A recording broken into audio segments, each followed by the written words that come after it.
I tell you what, every week they just keep bringing us so much meat in the words of what they say, so much just heart and gut in what they say. It speaks to us. Thank you so much. And Megan, especially for your solo this morning. Megan is a great soul. She teaches English as a second language. And we so appreciate her and what she does in this place. It is good to see you this morning. Today is kind of the end of an amazing week, or the beginning of the week after an amazing week, depending on how you look at it, how your calendar counts Sunday. One is just such a thrill and a joy to be together on Sunday, to hear the music that brings us to the presence of Christ, as we worship Him and look to incorporate that in our life. This week's also been fun for me. We've spent the last 8 days up to yesterday with our daughter-in-law and our 9-month-old baby granddaughter, who is the most perfect child in the whole world. You know that. And for those of you who had prayers for me this week, I appreciate it. On Friday, Lisa and the girls left me unsupervised, unattended, with a 7-year-old, a 3-year-old, and a 9-month-old, all three of them, all day. And we lived to tell about it. Nobody got hurt. Nobody got angry. It was just wonderful. I tell you, there's something special. I used to think I couldn't do that. But you know, it's this amazing what grandparent love brings out in it. Is that true? So if you've been there, you know, you will do things you don't think you're capable of doing. Just because of the love that you have for those children and the preciousness of that time. When we are followers of Jesus, we are called often to do things that we don't think we're capable of doing. It just seems like it's beyond us to carry out some of those things. We feel like, you know, I would love to do that, but I know my limitations. And we're called also sometimes to get outside of our comfort zone. And there's no place where that is more true than the call that we have occasionally to change our minds. Can we be honest with each other for a minute? How many of y'all love the idea of changing your mind about something? A few? You know, there are folks who changing their mind comes easy. You know, we've always heard the lady's prerogative is to do what? Change your mind. Although I heard one great story about changing your mind. It was a young man who sent a letter to his former fiancée. And he said to her, I have made the most terrible of mistakes since I broke off our engagement.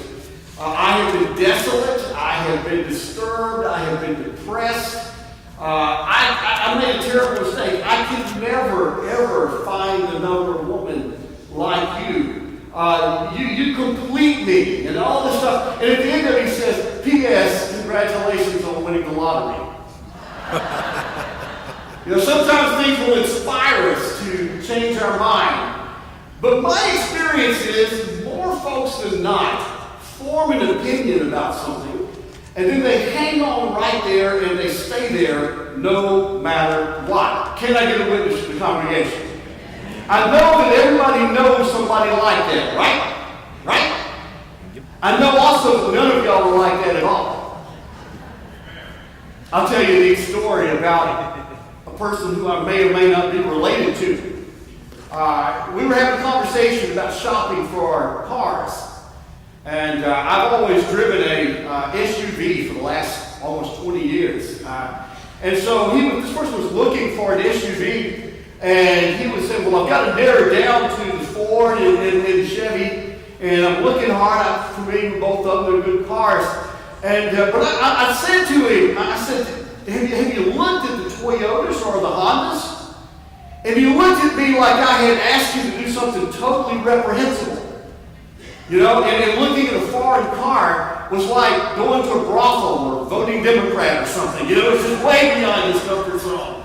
And so I said, well, you know, they make great cars. He says, I'm American, which I'm all for. And then I said to him, but, you know, Frank, but this point I was having fun with him. I said his name, I'm sorry. I hope he didn't watch this. He knows. He'll remember the conversation. And so I said to him, I said, you know, here's the funny thing, that Toyotas and Hondas are made in America. And the car you're looking at does not claim to be American made at all. He says, well, I've already made up my mind. I said, well, that really doesn't make a whole lot of sense to me, but if it makes you feel better, it's all good.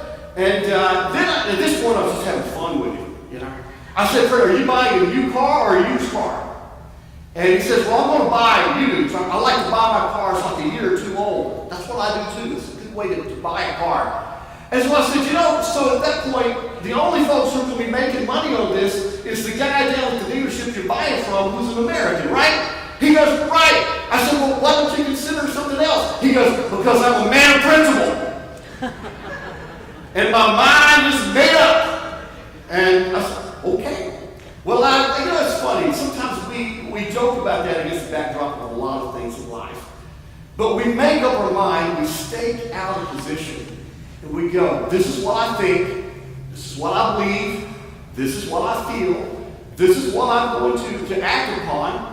But occasionally, things come along in our life that call on us to change our mind.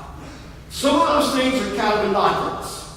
We may prefer this product, now we're going to buy this product. I was rooting for this team, but I don't care for them as much anymore. I'm now rooting for this thing. That happens along the way.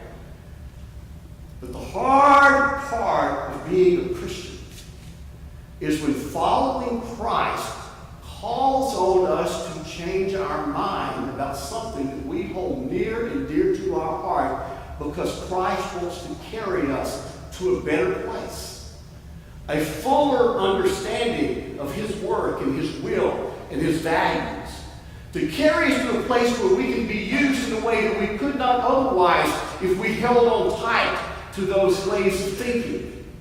Now, that particular way of thinking and living that out is nothing that is new to us. It's as old as the Bible. It is a matter of looking hard in there and finding that there are stories along the way. Stories of Moses, who stood there on Sinai with a burning bush right in front of him and simply said, Lord, I don't talk so good. I don't feel sufficient to go and to do what you call me to do. The Lord says, I've got that covered. I'll provide a helper. So you can go down into Egypt, shake your bony finger in the face of Pharaoh and say, let my people go. He changed his mind. Pharaoh had no intention of letting the people go. But because Moses changed his mind and acted on that, Pharaoh changed his own. Now, there are other stories about that as well. You remember the story of Jonah? Where God had told him, Jonah, go down to Nineveh. He didn't particularly care for those folks in Nineveh. He liked where he was. He just kind of said, I don't want to do that. He took off in another direction, jumped on a boat across the sea. What happened? Y'all know the story? The storm came up, and Jonah came out, and there's something about 3 days in the belly of a fish that might change your opinion on things. And when he came out of there, it says he went straightway to Nineveh. He changed his mind. And he went, and God used him in miraculous ways. But the problem with Jonah, his mind didn't stay changed. Because the scriptures tell us this a few chapters over, that he was again whining and complaining about the simplest things and missing the fact of what God was doing in his life. Do you know that even God changes his mind? We begin to say, man, how does that work? The God of the universe who knows all. But the scriptures tell us that Moses prayed and poured out his heart to God, and that God relented of what he had planned to do because of the faithfulness of his servant. We hear the story of Jeremiah where he goes to his people and he says to them, you need to change your ways and return into faithfulness so that God may relent and change his mind about what he's going to do in response to your lack of faithfulness. And they did. It took them a while, but they got there. The idea that our understanding of who God is, how we live out his word and work, how we embrace his values, how we interact with the people in the world around us, is always a work in progress. It's much like a marriage. How many of you folks have been married a long time? I'm just curious. Who's got the longest marriage in this room? Anybody? Have I got 50 years plus? Raise your hand. Do I have 55? Do I have 56, 57, 58? Feel like an auctioneer? 60, anybody? Got 60 on the back row, 60 over here, 62, 65. We lost in 62. Brother Robbins, I think you won out here. 63. There you go. And I bet you if you sat down with him, whoa, what have I got over here? Can you top 63? 68. Oh my goodness.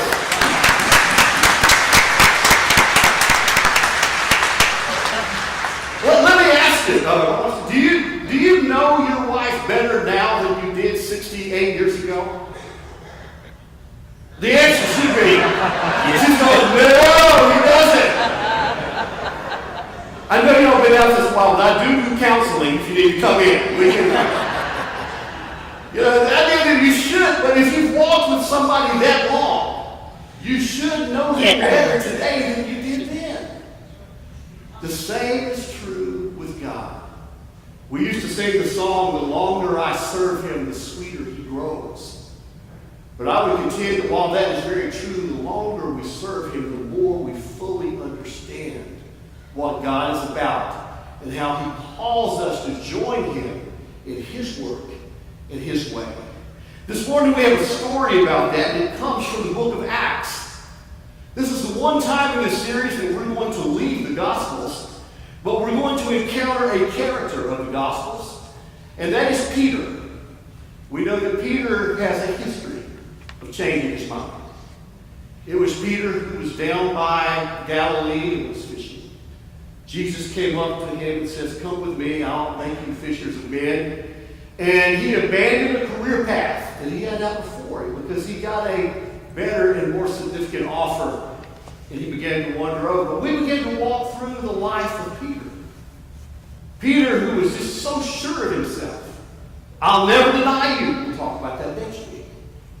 But he did. And then he came back to say, "Lord, I really, truly believe I've changed my understanding of who you are." It is the Peter who, for a long time, really couldn't get his arms around this Jesus. Is he a prophet? Is he equal to Elijah? Is he equal to Moses? Who is he? But then when Jesus asked him, "Who do you say that I am?" he showed that he had come along in his understanding. And he says, "Thou art the Jesus, the Christ, the Son of the living God. I know you better now than I knew you then." And the same Peter we find in 10 chapters into Acts.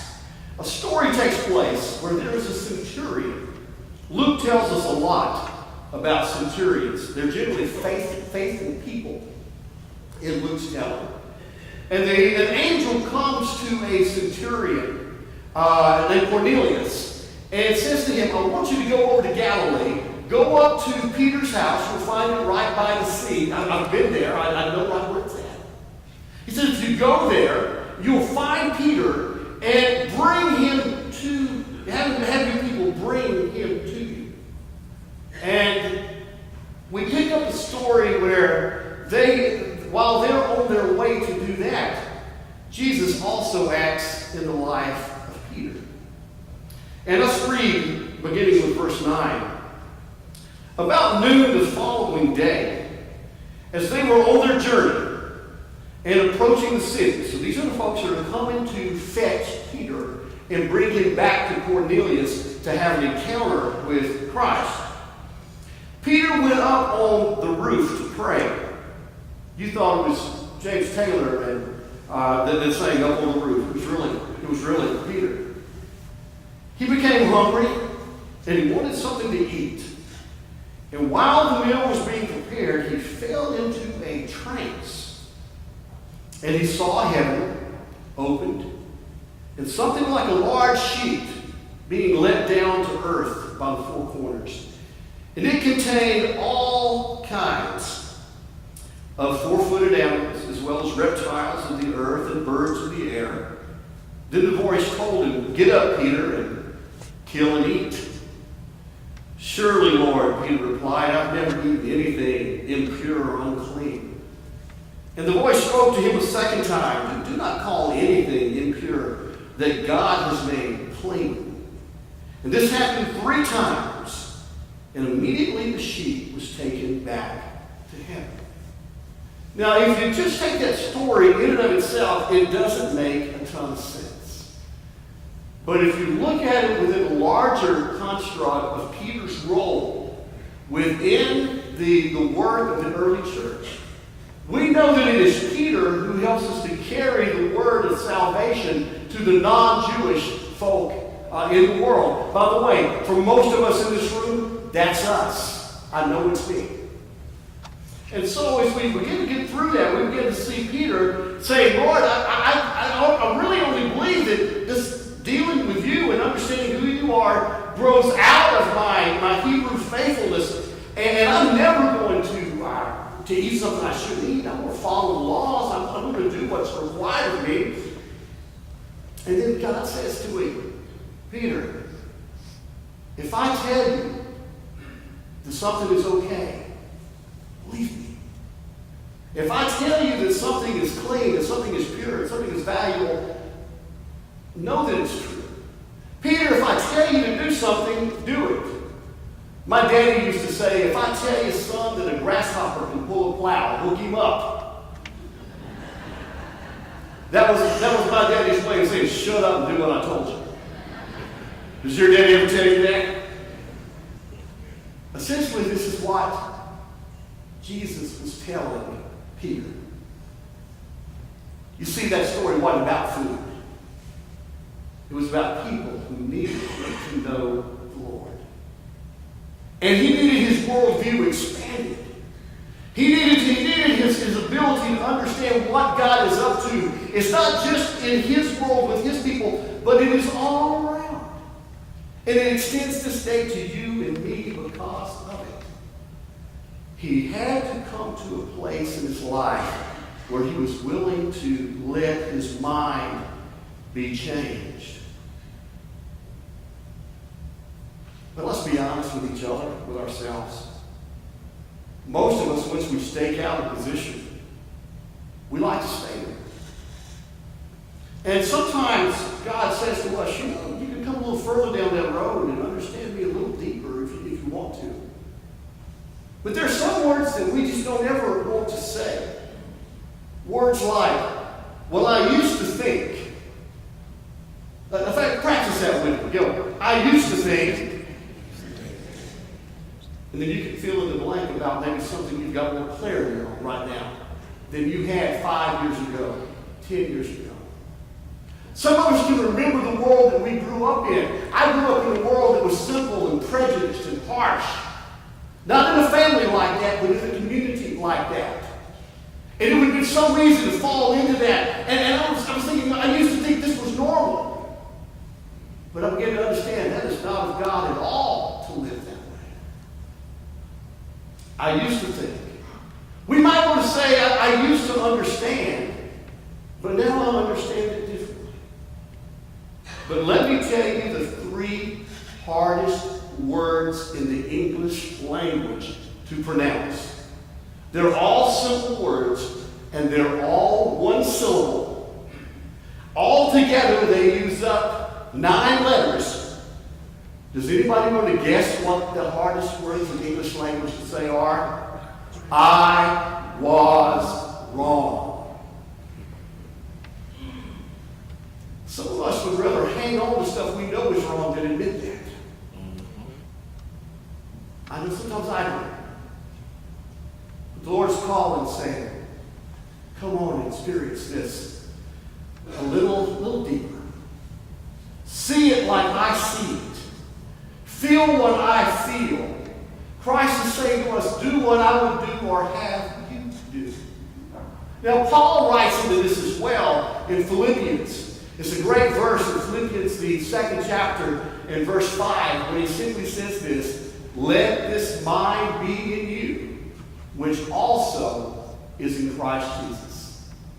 Let that be the case. In your relationships with one another, have the same mindset as Jesus Christ. Now, folks, that is a bold offer.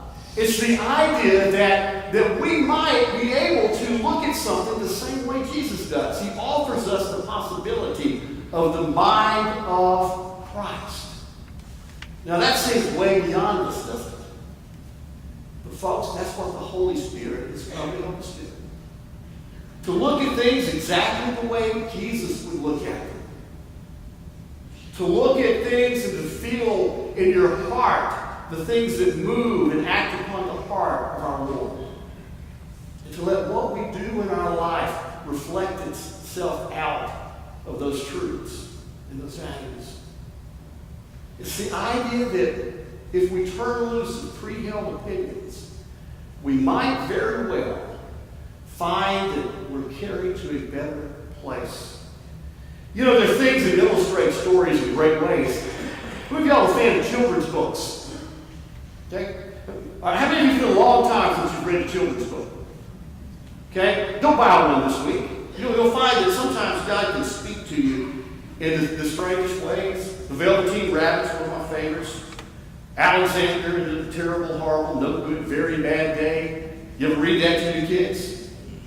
This is another one of my favorites. Calvin Miller, who was one of my heroes in preaching, was also a great writer of poems in children's literature.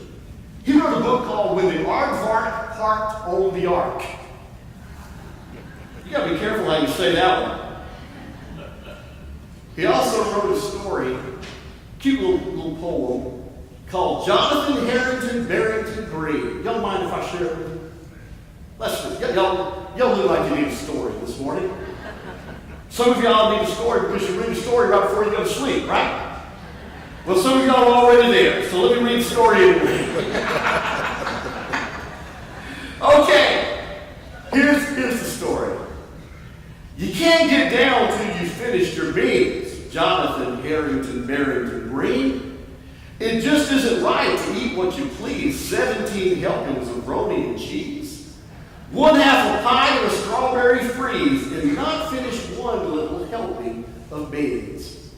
On the 13th of May, 9217, Jonathan Harrington Barrington Green looked at his plate of uneaten beans and said to his mother, who was Gladys Maureen, I won't eat these veggies. I hate these green beans. Then you'll never get down, said his mother. So he sat there all day and looked far away and all through the night to the 14th of May. May I get down now, mother, sweet Gladys Maureen? Jonathan Harrington Barrington Green, are you sure you have eaten every last bean? No, said the boy. No, said his mother. And so passed away the 14th of May. And Jonathan said with his chin stuck way out, for a month and a day and a month till summer was gone and autumn had come. And a day and a month and a day till skies became gray and the snow fell around and settled upon his old plate of beans. Oh, mother, dear mother, sweet Gladys Maureen, it's snowing all over my plate of green beans. Please may I get down from this table and go, for I hate my green beans which are cold as the snow. No, not till you finished every last bean. Another year passed, then 21 more, and Jonathan's mother was now 84. And the beans didn't look so good anymore.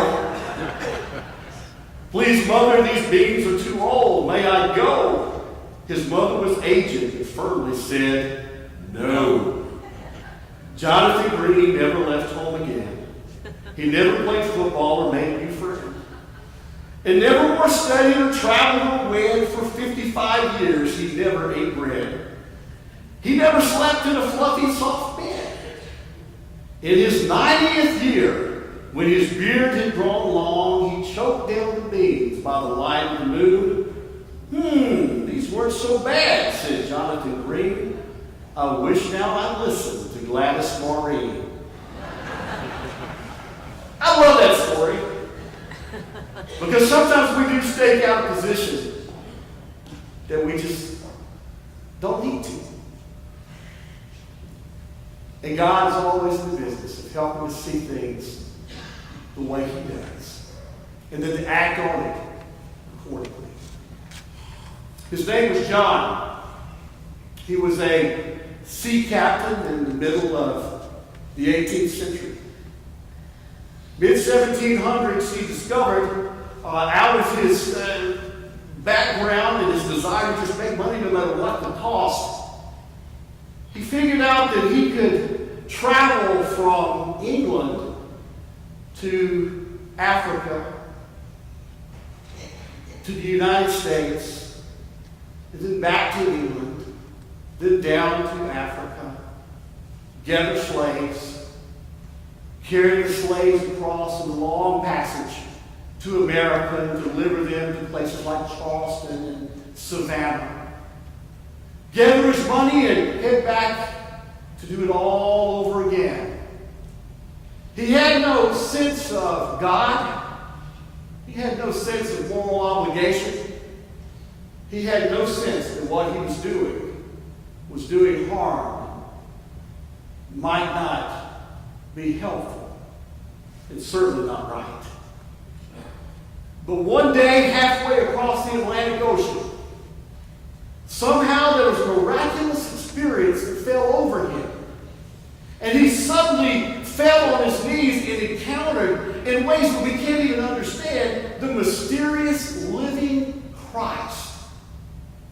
And when he did, he looked at the slaves who were in the belly of that ship, those that had been gathered up on the shores of Africa to be carried to these shores. And he saw them then not as commodities, not as slaves to be sold, but human beings. And he had wrongly taken across the way, fell under conviction into the middle of the Atlantic Ocean. He turned that ship around and he took it right back and he brought it to where it came from. He never sailed that way again.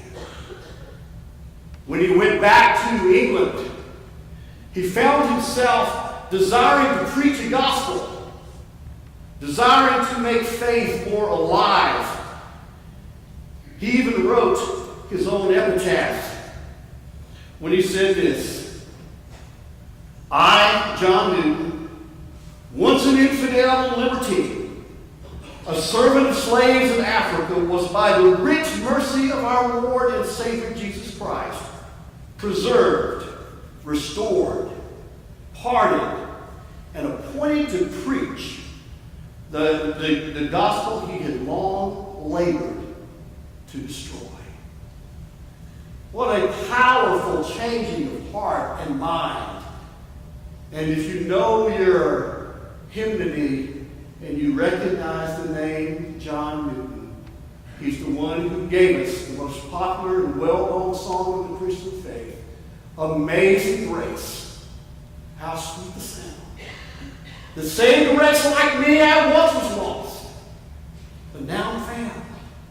I was blind, but now I see. If the Spirit of the living God had not fallen upon his heart and he was called to repentance, called to see things in a different light, we would have never known those words of faith that we know and we sing so well. I love the second verse of that song.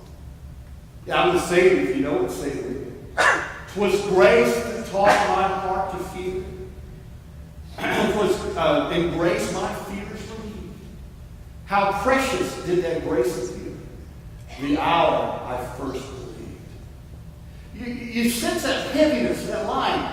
Grace taught me to fear what I had no fear of. And it was that same grace that taught me to let go of the fear I had no business carrying with me. Folks, that's powerful things to know. Through many dangers, toils, and snares I have already come. 'Tis grace has brought me safe thus far. What's the next line? Grace will lead me home. Then we rush to that last verse. When we've been there 10,000 years, bright shining as the sun, we've no less days to sing God's praise than when we first began. But folks, that's still only part of the story. Do you know how many verses the original version of Amazing Grace had? 13 verses. Okay? Now, folks complain about songs that go on and on and on and on. That one, if you say 13 verses of Amazing Grace real slow, you'd be here a while, right? No, we know some of those. We know the one about the earth that refuses to give way. We know the one about "He my shield and buckler be." We know those lines as well. But there's many other verses that we don't know. Many of which make no sense unless you understand a life that is changed and redirected because he was willing to change his mind. Hear these words to the tune of Amazing Grace, the verse that we very few of us know. In evil long I took delight, unawed by shame and fear, till a new object met my sight and stopped my wild career. And then my favorite verse of all. Should I be wafted into the skies on flowery beds of ease, while others strive to win the prize and sail on bloody seas? You see, this is a life that experienced Christ and was changed. I believe this. I no longer believe it to be true. This is what I felt. I don't feel that anymore. This is the way I live, but I have repented. I have turned and walked in another direction. How much of what we know of Jesus' teaching is a call for religious folks to turn, understand things differently, and walk in a different way? More than we know. So this morning, as we ponder the life of a man like John Newton, think about that rough and ragged disciple fisherman named Peter. Always so sure of himself. Building a life around that which he knew to be absolutely true, only to have it shaken right out from under him. The call comes to us this morning. Are we open to changing our mind? Are we open to say, Lord, let the mind that is in you live in me. Let me think what you think. Let me feel what you feel. Let me do what you do and what you want me to do. Have your way, not my way. Because even the most faithful of us, and I hardly count myself among that number, know that there are times when the risen Lord speaks to us and says, you're walking this way. Go this way. This is what you believe. Let me tell you what I believe matters more. To be open to say, Lord, change my mind. Change my heart. Change my life. And if we will open ourselves up to that, it is amazing what he may do in our life. Are you willing this morning to do that? Lord, change me. Start with my mind and work your way out from there. It's a bold thing to do. But God will honor it. God will bless it. God will use it. I guarantee it. Let's pray again. Lord, in your word, Paul says, sometimes I just see through a glass darkly. It's like looking through a window that's all broken and cracked and dirty. We don't always see things as clearly as they really are. Sometimes, Lord, the things we're the surest of are the things we become convicted of somewhere down the road.